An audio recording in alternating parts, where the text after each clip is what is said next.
नमस्कार। आज हम लोग पढ़ेंगे कॉन्सेप्ट ऑफ चित्त विक्षेप। इसके पहले की क्लास में ईश्वर प्रणिधान का कॉन्सेप्ट पढ़ते समय हम लोगों ने समझा था कि ईश्वर प्रणिधान से चित्त के जो विक्षेप हैं, चित्त के जो अंतराय हैं, विक्षेपों का एक दूसरा नाम अंतराय है, इनका अभाव हो जाता है, इनका समापन हो जाता है। इसीलिए दूसरी तरह से एक क्वेश्चन पूछा जाता है सामान्यतया कि योग साधना में ईश्वर का क्या रोल है, ईश्वर का क्या योगदान है। तो उसका उत्तर होता है योग साधना के जो विघ्न हैं, मार्ग के जो विघ्न हैं, ईश्वर उन्हें समाप्त कर देता है, ईश्वर उन्हें हटा देता है। और इसके पहले हम आपको कई बार बता चुके हैं कि ईश्वर क्या है, साधन है। साधन किसे कहते हैं, जो साध्य तक पहुंचने में मदद करता है, हेल्प करता है, उससे भी सिद्ध होगा। तो ये जो चित्त के अंतराय हैं, ये चित्त के अंतराय कहें या चित्त के विक्षेप कहें या योग मार्ग के विघ्न, ठीक है ना। चित्त के विक्षेप का मतलब क्या हुआ, जो चित्त को स्थिर न होने दे, और योग मार्ग के विघ्न मतलब योग की जो आप यात्रा कर रहे हैं। योग की यात्रा क्या है, योग की यात्रा है चित्त की वह अवस्था जहां पर चित्त में प्रकृति के धर्मों को पुरुष स्वयं में आरोपण कर रहा है, और प्रकृति के धर्मों को, जैसे प्रकृति के धर्म क्या है, प्रकृति जड़ है, तो हम अपना जड़ से सानिध्य स्थापित करते जाते हैं। जड़ क्या है, जितनी भी भौतिक चीजें वो सब जड़ हैं, लेकिन हम उससे अपना संबंध इतना प्रगाढ़ करते जाते हैं कि कई बार लोग क्या करते हैं, भौतिक संसाधनों के नष्ट होने से सुसाइड तक कर लेते हैं। ये क्या है, इट इज कनेक्शन बिटवीन प्रकृति टू पुरुष। वो कनेक्शन जितना स्ट्रांग होता जाता है, जितना निचला तत्व सबसे क्या है बताइए, पृथ्वी। तो जितना पृथ्वी जनित तत्व है, पृथ्वी जनित तत्व क्या है, जितना भी लोहे से, मिट्टी से चीजें बनी हुई हैं, वो सब क्या है, पृथ्वी तत्व के प्रतीक हैं।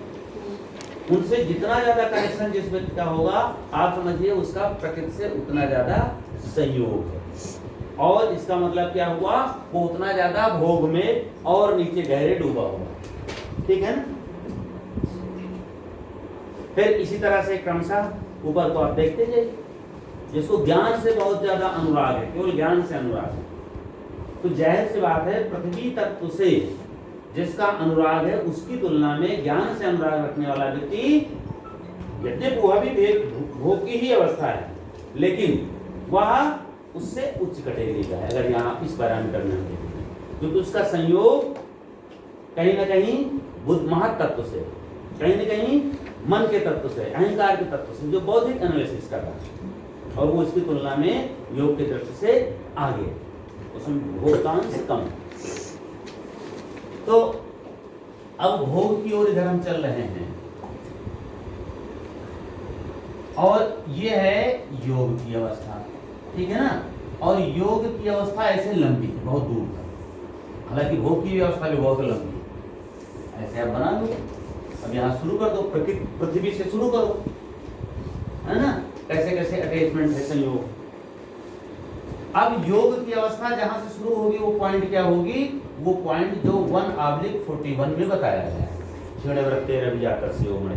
यह क्वालिटी जब आ जाएगी, उसके बाद की अवस्था जहां से होगी, वो योग की अवस्था कहलाएगी। अब इसके बाद योग के कई स्टेज हैं, संप्रज्ञात स्टेज पहला एक पार्ट हो गया, संप्रज्ञात के भी 4 भाग हो गए, ये सब योग के स्टेज हैं। क्योंकि यहाँ पर क्या हो रहा है, तत्व का ज्ञान हो रहा है, और जिसका ज्ञान हो जाता है वो उछल कूद नहीं करता है वो, बोलो, चाहे उसे आप साइंटिफिक वे में देख लो, चाहे उसे व्यवहारिक दृष्टिकोण से देख लो, चाहे उसे योग के दृष्टिकोण से देखो। योग में भी बताया गया है कि भोग तब तक ही कराती है जब तक इसका ज्ञान नहीं होता है। जैसे ज्ञान हो जाता है, वैसे वही जो कल 22 सूत्र बताए थे, कृतार्थम च नष्टम अपि अनष्टम अन्यो अन्य साधारणत्व, यानी कि कृतार्थम अपि नष्टम, जिनका भोग पूरा हो गया, जिनके प्रति वह कृतार्थ हो गई। कृतार्थ शब्द का इस्तेमाल करो, कृतार्थ हो गए यानी उद्देश्य पूरा हो गया। तो कृतार्थम प्रति नष्टम, जिनका कृतार्थ हो गया उनके प्रति वह नष्ट हो जाती है, उनके लिए भोग नहीं कराती। अब इच्छा अनष्टम, लेकिन अन्नों के लिए वो अनष्ट है, नष्ट नहीं हुई है, और उनके लिए जैसे साधारणों के लिए साधारण तरीके से वह भोग उपलब्ध कराती है। लौकिक स्तर में आप देख लो, किसी भी व्यक्ति के बारे में सारी बातें आपको पता चल जाए, फिर वो आपको परेशान करेगा? नहीं परेशान करेगा। तो बिल्कुल व्यवहारिक और वो योग का कॉन्सेप्ट बिल्कुल मैच करता है। योग के कॉन्सेप्ट की विशेषता ये है, आप किसी भी कॉन्सेप्ट को देखो, वह व्यवहारिक भी है और वह साइंटिफिक भी। तो यहां से यहां तक पहुंचने की जो रुकावटें हैं, जो व्यवधान डालते हैं, उन्हें क्या कहा गया है? चित्त के।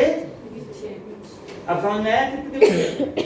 कोई भी व्यक्ति जो योग को प्राप्त करना चाहता है और वह भोग की अवस्था में है, तो भोग की अवस्था से योग की अवस्था तक पहुंचने में जो व्यवधान, और वो बस यही किसी पॉइंट पर क्षीण वृत्तेरपि जातस्य होता है।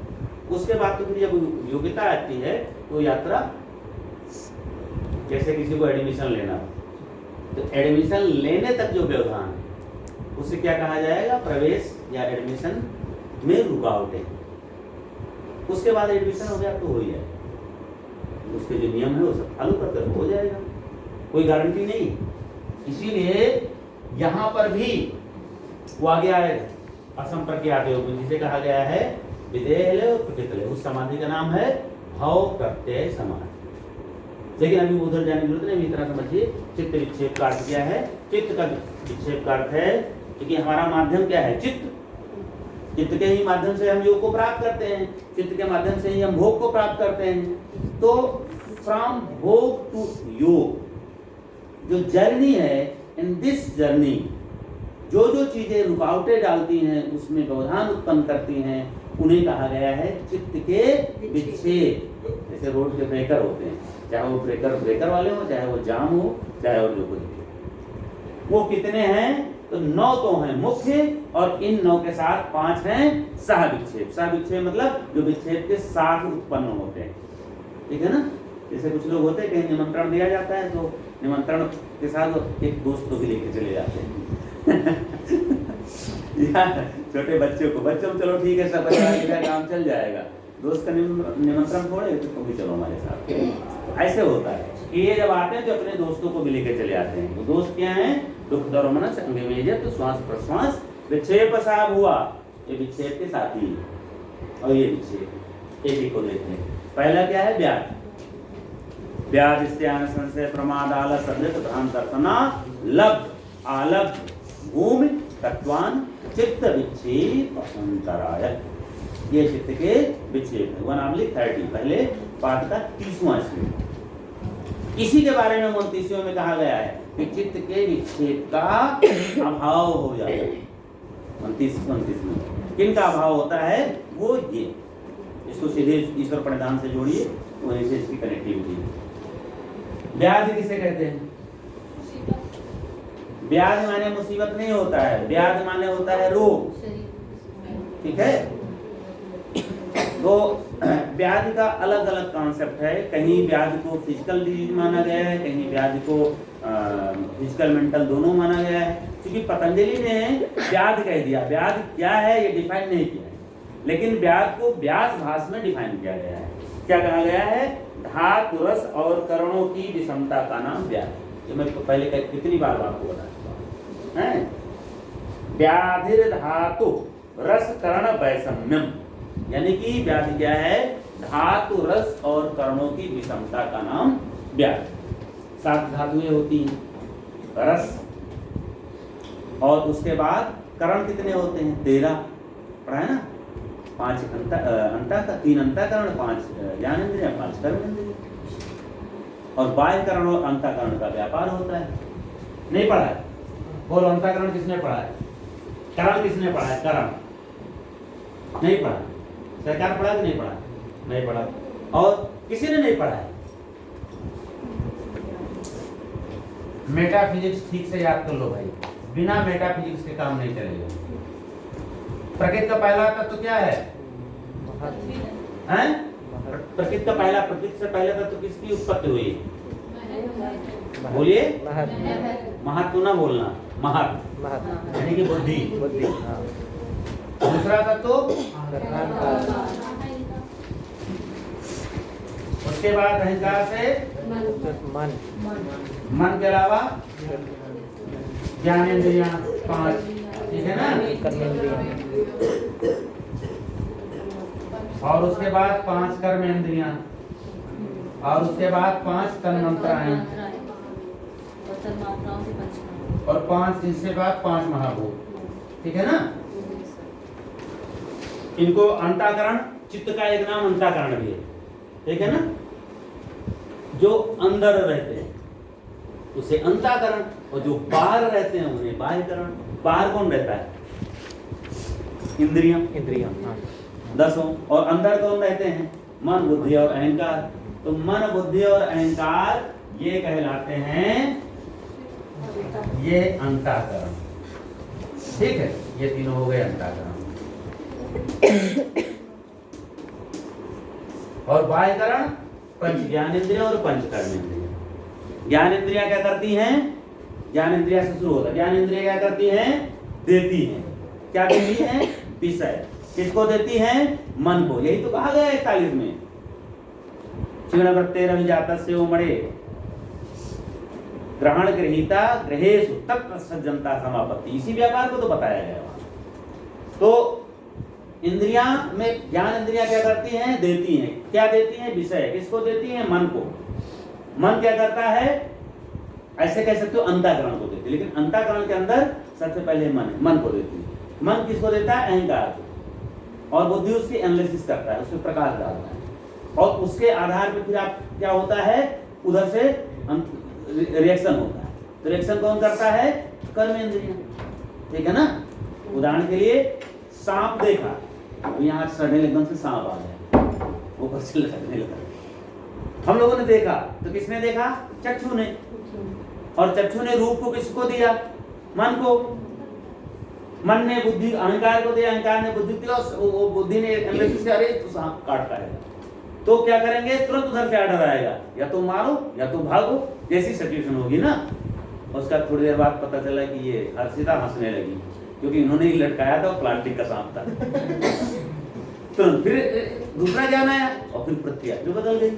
इसको क्या बोलते हैं? इस पूरी प्रक्रिया को व्यापार। क्या बोलते हैं? जल्दी बोलो। ये व्यापार सब बहुत इंपॉर्टेंट है योग और सांख्य दोनों में। इसको बोलते हैं व्यापार। किसका व्यापार? चित्त का। कौन व्यापार करता है? चित्त। किसके माध्यम से? करणों के माध्यम से। ये करण है, ये करण के 2 विभाग, अंतःकरण, बाह्यकरण। अंतःकरण और बाह्यकरण का क्या होता है? व्यापार होता है। व्यापार कौन करता है? चित्त। व्यापार किसका होता है? वृत्तियों का। वृत्तियों का व्यापार अंतःकरण में चित्त करता है, और ये जो करण है, ये करण अंतःकरण और बाह्यकरण दोनों मिलकर के पूरा संपूर्ण व्यापार की प्रक्रिया चलती है। तो इसी को बताया गया है वेद में, धातु, रस और करणों की विषमता का नाम। अब ये पता चला है व्यापार गड़बड़ हो जाए, कोई हमको गिफ्ट देने आए, हम समझे इसने बम दे दिया होगा। डिप्रेशन वाले मरीज कैसे होते हैं? जो मेंटल डिसऑर्डर होते हैं। करणों का व्यापारी तो बिगड़ जाता है, कुछ का कुछ एनालिसिस शुरू हो जाती है। तो ये क्या हुआ? करणों के व्यापार की विषमता हो गई, वास्तविकता के जगह कुछ और समझने लगे। हालांकि देखा जाए तो अभी भी करणों का व्यापार ठीक नहीं हो रहा है। जब बिल्कुल ठीक हो जाएगा तब तो वास्तविक ज्ञान होने लगेगा। लेकिन हाँ, इतना है हमारा लौकिक जगत का काम चल रहा है। तो ऐसी स्थिति में योग साधना हो सकती है। योग साधना का लौकिक जगत का काम तो हो नहीं सकता है। आपको जो सामान्य पारिवारिक धर्म है, जो व्यापार का धर्म, तो हम कर नहीं पाते हैं जब करणों की विषमता हो जाती है। तो करणों की विषमता का मतलब मैं जो समझ रहा हूँ, मानसिक रूप, और धातु और रस की विषमता से होता है शारीरिक रूप। ये मेरा व्यक्तिगत इंटरप्रिटेशन है। कहाँ तक सही है, कहाँ तक गलत है, मैं अभी तक जो समझा हूँ, मेरी समझ में यही रहा। क्योंकि धातु और रस की जब विषमता होती है, आयुर्वेद में इसका विस्तार मिलेगा, उससे होते हैं शारीरिक रूप। और कर्णों की विषमता, तो कर्णों में टोटल वृत्तियों का ही व्यापार चलता है, तो कर्णों की जब विषमता होगी तो मानसिक रोग ही होंगे। तो चाहे शारीरिक रोग हो चाहे मानसिक रोग हो, ये पहली रुकावट है योग मार्ग की, जिसे पतंजलि ने एक संयुक्त शब्द दिया व्याध। और इस व्याध को जो व्यास भास ने डिफाइन किया है वो कहा है धातु, रस और करण, इन तीनों की जो विषमता है, जो असंतुलन है, उसी का नाम व्याध। समझ में आ गया? स्त्यान, स्त्यान का अर्थ है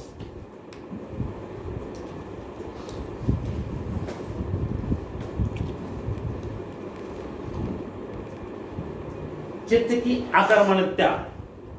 ये सामान्यतः बहुत लिटिल अंतर है, स्त्यान और प्रमाद और आलस, ये तीनों ऐसे तीनों जुड़वा हुए तो नहीं कहेंगे, जुड़वा में दो ही होते हैं, ये तीन हैं, इनमें बहुत थोड़ा थोड़ा अंतर है। जो चित्त की अकर्मण्यता है, कर्मण्यता और अकर्मण्यता, उसका नाम है स्त्यान। और प्रमाद उसको बोलते हैं जब साधन उपलब्ध हो लेकिन उसके बाद भी जो है अभ्यास ना किया जाए, योग का अभ्यास ना किया जाए, सारी स्थितियां अनुकूल हैं, संसाधन उपलब्ध हैं, लेकिन व्यक्ति अभ्यास नहीं करता। आलस्य, जिसमें शरीर में तम की प्रधानता हो जाए, और व्यक्ति या तम की प्रधानता का दूसरा एक और लक्षण होता है मोटापा, वो विषय, और उसके कारण आलस्य एक और लक्षण है इसमें। आलस्य में आलसी व्यक्ति जब काम शुरू करता है तब उसकी दिक्कत नहीं होती, और प्रमाद में कहीं ना कहीं मानसिक है, जबकि आलसी जो प्रवृत्ति है वो शारीरिक ज्यादा है। इसीलिए आलसी व्यक्ति, जैसे आलसी का उदाहरण सबसे बड़ा ठंडक में बढ़िया मिलता है। आप ठंडक के मौसम में अगर रजाई के अंदर हो या आग तापने बैठ जाएं तो आपको उठने का मन नहीं करता है, रजाई से निकलने का मन नहीं करता है। कई बार अगर सभी लोग भाई बहन है और रजाई में घुस गए और दरवाजा खुला छूट गया तो झगड़ा होता कौन बंद करने जाए। लेकिन ये तब तक समस्या है जब तक आप निकलते नहीं, निकलने के बाद तो कोई दिक्कत नहीं। अगर आप रजाई के बाहर निकल रहे हैं या ठंडक में आग ताप रहे हैं, आपको छोड़ दें, काम शुरू कर दें, तब आपको लगता हाँ अच्छा किया मैंने छोड़ दिया, उसके बाद आप बेटर फील करते हैं। क्योंकि आलस्य का जो शत्रु है वो मूवमेंट, जैसे गति शुरू होती है आलस्यपन कम हो जाता है और बॉडी में एनर्जी सर्कुलेट होती है। लेकिन ये जो प्रमाद है ये मानसिक स्थिति, इसलिए इसमें मन नहीं करता है, आखिर तक नहीं मन करता है। आप काम तो कर रहे हो लेकिन बेमन कर रहे हो। प्रमादी उसमें कहीं कहीं डिप्रेशन से कनेक्ट होता है। संशय होता है जो उभय, मैंने तीनों इसलिए एक साथ बता दिए, तीनों में बहुत थोड़ा अंतर है और अमूमन उसमें अंतर करना बहुत कठिन हो जाता है। लेकिन जो संशय है ये उभय कोटिक होता है। जैसे आप लोगों में, ढेर सारे लोगों में से ये स्थिति होगी, योग पढ़ रहे हैं, पता नहीं इससे हमारा कुछ काम बनेगा कि नहीं बनेगा, पता नहीं नौकरी मिलेगी कि नहीं मिलेगी, अपना कुछ कर पाएंगे कि नहीं कर पाएंगे। कई बार आप निर्णय लेते हैं कि पता नहीं ये काम ठीक है कि नहीं ठीक है। एक मन कहता है ठीक है, अगले क्षण होता है नहीं ठीक है, फिर होता है ठीक है, फिर नहीं ठीक है। यानी हम हर समय शंका में जीते हैं, दुविधा में रहते हैं कि ये काम ठीक किया है, काम ठीक। इसी तरह से और आप देखिए, कई बार आप, अब तो खैर उतना नहीं होता है, मान लीजिए आप घर में लेते हैं, रात में अकेले हैं और पहले से आपको डर लग रहा है रात में कहीं वो तो ना आ जाए। अब उसके बाद आपको पता चला विंडो से कोई आकृति दिखाई पड़ी। अब थोड़ी देर बाद आप लगता है कोई आदमी खड़ा है, थोड़ी देर बाद लगता नहीं, हमको लगता रात में हम कपड़ा फैलाए थे और वो टांगना उतारना भूल गए, वो कपड़ा मेरा है। फिर थोड़ी देर बाद नहीं ये कोई आदमी खड़ा है और इसको पता होगा ये कहीं चोरी करने ना आया हो या मुझको कोई क्षति पहुंचाने ना आया हो। अच्छा, ये आपको ध्यान से देखो तो दोनों चीज दिखाई भी पड़ता है। कभी वो लगेगा आदमी खड़ा हुआ है, कभी वो लगेगा कि हाँ वो हिल भी रहा है, कभी लगेगा नहीं वो तो। ये जब जैसे बाहर लोग शौच इत्यादि के लिए जाते थे रात में तो झाड़ी वाड़ी में ज्यादा होता था। अब चूंकि बाहर नहीं जाते तो मैंने घर के अंदर का उदाहरण ले लिया। तो ऐसा कोई दृश्य या ऐसी कोई घटना, चाहे वो यथार्थ में हो, सांप का बिच्छू, बिच्छू का वो सांप का रस्सी, रस्सी का सांप, और या सीधे लौकिक जगत में भी हम कई बार निर्णय लेते हैं तो निर्णय नहीं ले पाते हैं। यहाँ पर योग साधना के लिए कहा गया।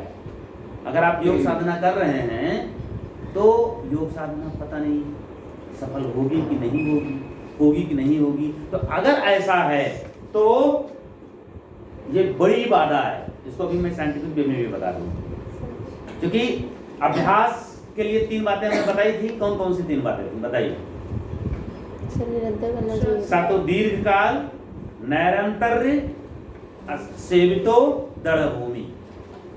तो एक तो वो लंबा समय तक हो, नियमित हो, उसकी फ्रीक्वेंसी, उसका रिपीटेशन एक निश्चित रूप पे होता रहे, और उसके अंदर बहुत ज्यादा श्रद्धा हो।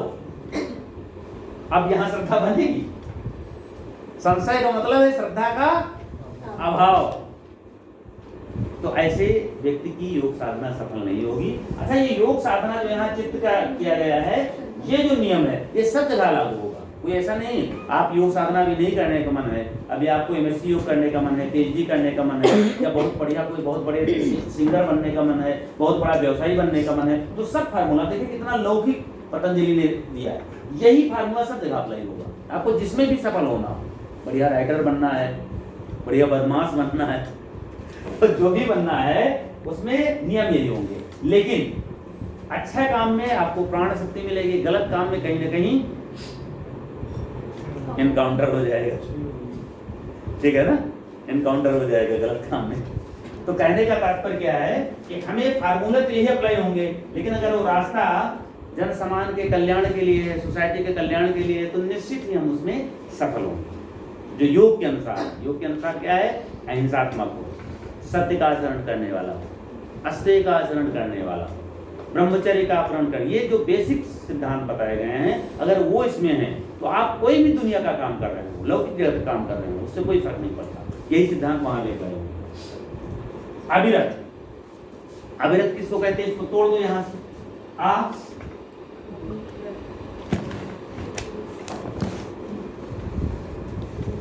आ और विरत, ठीक है ना?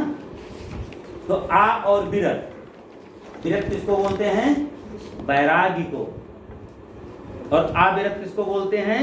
राग को, अटैचमेंट को। समझ में आया? नहीं आया? नहीं आया ना? दोबारा समझाना, एक उदाहरण से समझाते तो समझ में आएगा। जैसे मान लीजिए किसी को पर्टिकुलर किसी भी चीज से बहुत ज्यादा अटैचमेंट, तो उसके लिए शब्द क्या इस्तेमाल होगा? उसके लिए इस्तेमाल होगा राग। ठीक है, योग का शब्द है राग। और अंग्रेजी में उसे क्या बोलेंगे? अटैचमेंट। मान लीजिए कोई ऐसा व्यक्ति है जिसको धन से बहुत ज्यादा अटैचमेंट। अब वो धन के लिए अटैचमेंट का मतलब क्या है? जितना ज्यादा अटैचमेंट होगा उतना ज्यादा वो धन के लिए बड़ा से बड़ा कंप्रोमाइज, यही तो होता है ना, जिससे आपका अटैचमेंट होता है, जिससे राग होता है, जिससे अविरत होती है। राग का मतलब अविरत ही है, और इसका उल्टा होता है विरत। विरत का मतलब होता है वैराग, और अविरत का मतलब होता है राग। तो अगर बहुत ज्यादा किसी से अटैचमेंट है तो उसके लिए आप बड़ों से बड़ा कंप्रोमाइज कर लेंगे, और जब कंप्रोमाइज कर लेंगे तो इसीलिए योग साधना हो, चाहे पढ़ाई हो, चाहे कुछ भी करना हो, ऐसे लोग पर्टिकुलर अगर राग करते हैं तो उसी से करते हैं जिसमें उनको सफल होना है। अब कोई कहे कि मैं तो आपके लिए कुछ भी कर सकता हूँ, तो फिर वही होगा। फिर वो बड़ा व्यवसायी या बड़ा बिजनेसमैन या बहुत अच्छा टीचर है, बहुत अच्छा सिंगर या बहुत अच्छा प्लेयर बन सकता है? बोलिए, बन सकता है? नहीं बन सकता है। तो योग साधना में जो अटैचमेंट है वो राग है, यह भी एक बहुत बड़ी बाधा है।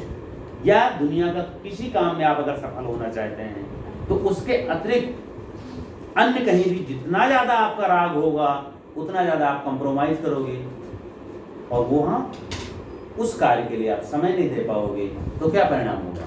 सफलता के चांस कम होते जाएंगे उतना ज्यादा। समझ में आ गया? तो अविरत यानी कि राग। आगे अभी पंचक्लेश में पढ़ोगे, राग द्वेष अभिनिवेश पंचक्लेशा। तो राग क्या है? सुखानुसारी रागा, जिससे हमें सुख मिलता है, उस सुख के पीछे जो उत्पन्न होता है उसे ही राग कहते हैं। यहाँ राग ही है, मोह दूसरा चीज होता है। राग, मोह, द्वेष ये सब मिलते जुलते शब्द हैं, लेकिन इनमें अंतर है। यहाँ राग का मतलब होता है, अगर योग के अनुसार देखेंगे तो वह चीज जिससे आपको सुख मिलता है, इसलिए उसको जो पाने की चाह है वो राग कहलाता है। यही डेफिनेशन है, सुखानुसई रागा। सुख के कारण, सुख के पीछे जो उत्पन्न होता है वो राग कहलाता है। अब चाहे रसगुल्ला से हो, चाहे वो किसी से मिलने से सुख हो रहा हो, चाहे कुछ देखने से सुख हो रहा हो, चाहे कुछ पीने या पढ़ने से हो रहा हो, वो कुछ भी हो सकता है। जिससे सुख मिलेगा उसको आप बार बार पाना चाहोगे और उसको छोड़ना नहीं चाहोगे। इसी प्रवृत्ति का नाम राग। क्लियर हो गया राग? भ्रांति दर्शन। भ्रांति दर्शन क्या होता है? संशय माने होता है होगा कि नहीं होगा, और भ्रांति माने, अच्छा यहाँ मैंने जो उदाहरण दिखाया था संशय में वो मुझसे गलती हो गई थी, भ्रांति का भी मैंने मिक्स कर दिया।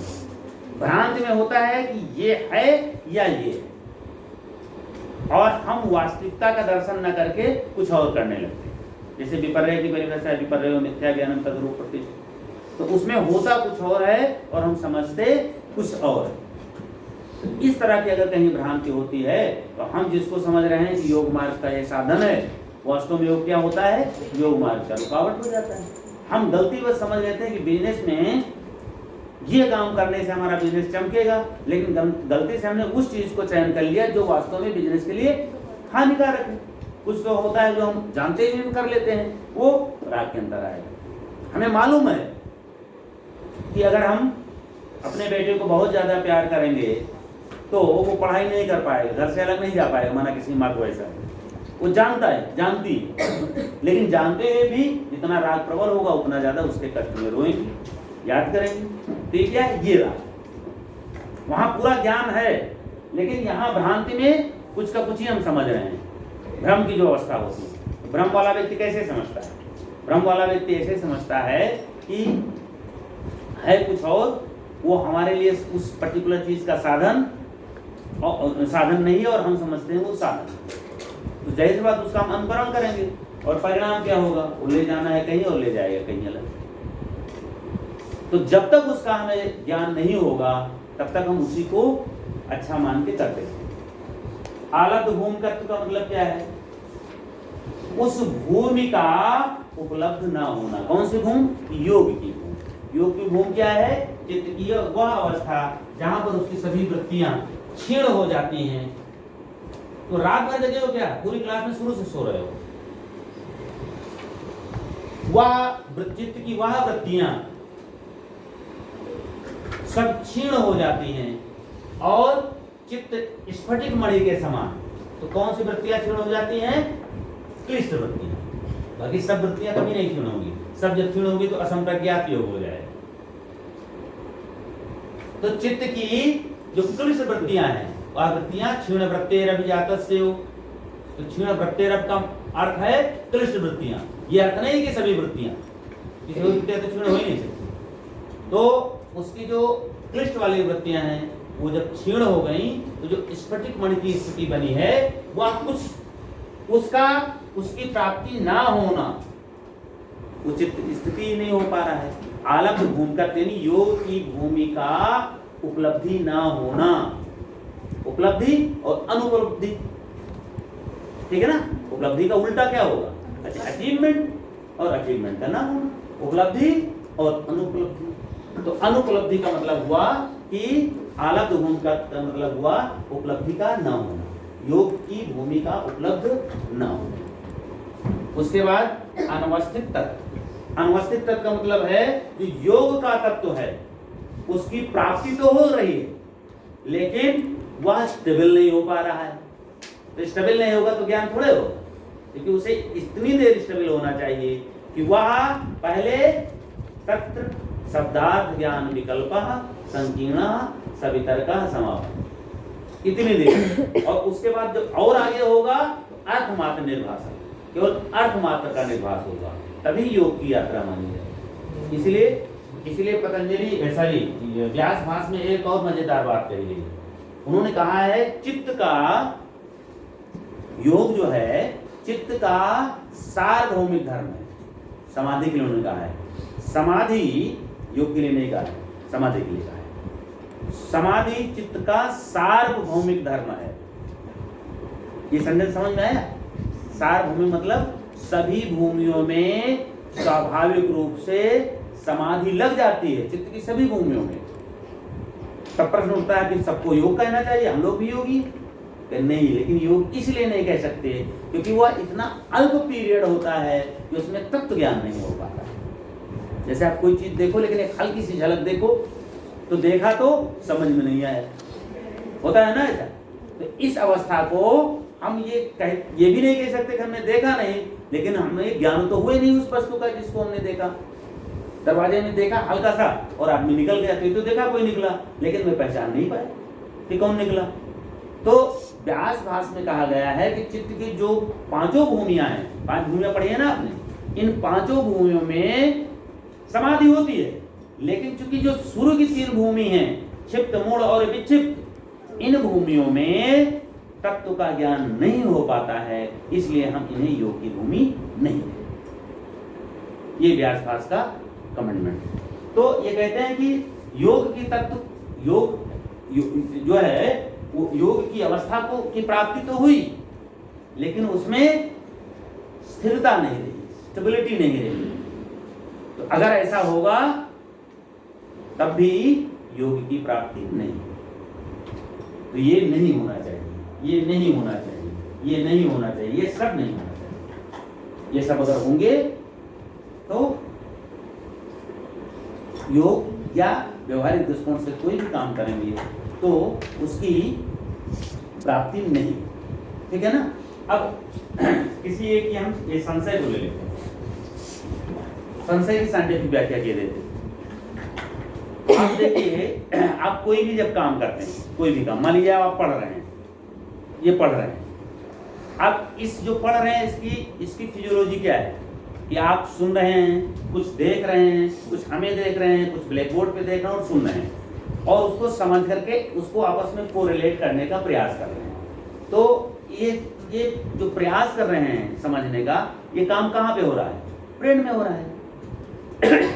सोचने समझने का काम, इस तरह से एनालिसिस करने का काम, ये सारा आप इंटरप्रेट कर रहे हैं। और यहाँ पर हम योग सूत्र के अलग अलग श्लोकों को, सूत्रों को, इसके पहले ढेर सारी क्लासों को जो पढ़ाया है, सब को रिलेट करके ये कॉन्सेप्ट समझाने का प्रयास कर रहे हैं। तो इससे क्या हो रहा है? ब्रेन में जब आप समझने का प्रयास करते हैं तो इस प्रक्रिया से क्या होता है? न्यूरॉन आपस में बातचीत करते हैं ना, साइंस के लोग हैं ना इसमें यहाँ पे। तो न्यूरॉन क्या करते हैं? आपस में बातचीत करते हैं। उस बातचीत को क्या बोलते हैं? साइंस की भाषा में बोलते हैं न्यूरोलॉजिकल पाथवे बनता है।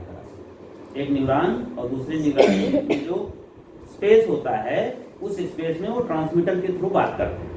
तो एक तरह से न्यूरोलॉजिकल पाथवे बनता है, जिसको हम बहुत सरल भाषा में कह सकते हैं। जैसे हम आप लोग पहली क्लास में आए थे तो एक दूसरे से कोई परिचय नहीं था, मान लीजिए, फिर थोड़ी आपस में बातचीत हुई, फिर 1-8 हफ्ते तक लगातार बातचीत हुई, और अब तक के कितने हो गए? 7-8 महीने हो गए। अब इस 7-8 महीने में ये हो गया, कोई किसी का कट्टर दुश्मन बन गया और कोई किसी का कट्टर दोस्त बन गया, बिना उसके बैठ नहीं पाता है, और कोई किसी पास में बैठना नहीं चाहता है। ये कहाँ से हुआ? ये बिल्कुल उसी तरह से।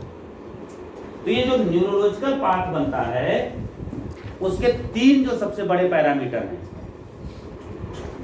नियमित, जितनी बार आप रिवीजन करते हैं वही चीज पक्का होती है ना, और लंबा समय, और उसमें किसी प्रकार का डाउट ना हो। जितना डाउट होगा उसका न्यूरोलॉजिकल पाथवे उतना कमजोर बनेगा। न्यूरोलॉजिकल पाथवे का मतलब जो आप बार बार रिवाइज करते हो, न्यूरोलॉजिकल पाथवे ही तो आप समझिए। अगर आपकी क्लास महीने में 1 दिन लगती होती तो यह दुश्मनी हुई है, वो कमजोर होती ना। रोज के कारण ज्यादा हुई, 24 घंटे रहना तो और ज्यादा हो जाएगा, कुछ भी होगा, लेकिन जो होगा वो उतना ज्यादा स्ट्रांग हो जाएगा।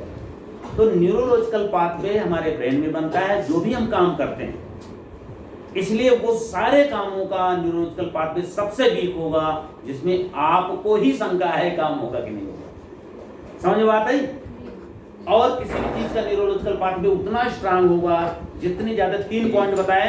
मेरा व्यक्तिगत मानना है कि जो श्रद्धा वाला है वो सबसे इंपॉर्टेंट। इसीलिए तो जैसे कल मैंने उदाहरण दिया था कि कोई घटना आप रोज देखते हैं उतना याद नहीं रहती है, लेकिन और सालों से देख रहे हैं, लेकिन एक घटना ऐसी है जो एक ही बार देखा जिंदगी में, लेकिन पूरे जीवन नहीं भूलते हैं। ये डिपेंड करता है कि वो कितनी ज्यादा उसमें श्रद्धा है। श्रद्धा का मतलब ये है चाहे श्रद्धा हो चाहे अश्रद्धा हो। इसीलिए आप देखिए जो धार्मिक चीजें हैं उनका जो पाथवे है बहुत स्ट्रांग बनता है।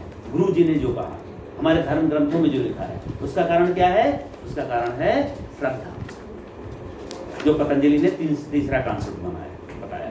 तो इसलिए जो भी ये चीजें हैं उसमें कुछ भी आप याद करते हो, चाहे आपने अपना नाम आपके अब तक के बना है, या आपने जो सीखा है, जो पढ़ा है, डॉक्टरी, इंजीनियरिंग या योग या कुछ भी ज्ञान है, आपको भाषा का ज्ञान, किसी विषय का ज्ञान, अपने घर का पता, अपने मम्मी पापा का नाम, आपकी जाति, आपका धर्म, आपका एरिया, आपका क्षेत्र, उन सब के क्या है?